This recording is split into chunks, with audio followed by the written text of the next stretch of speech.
Share my mind, and you don't die. No one could solve all the problems the world appears to hold.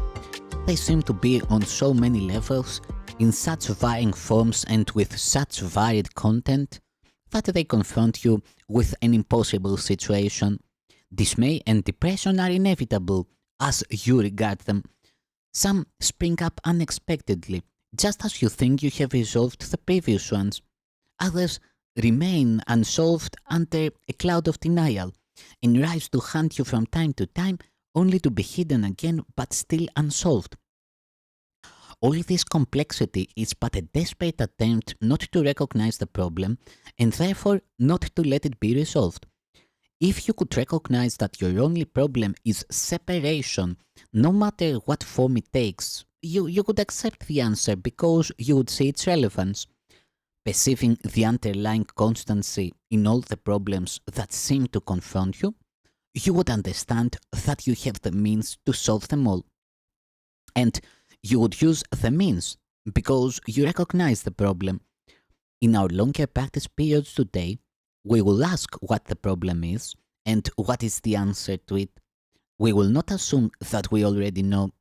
We will try to free our minds of all the many different kinds of problems we think we have. We will try to realize that we have only one problem, which we have failed to recognize. We will ask what it is and wait for the answer. We will be told. Then we will ask for the solution to it.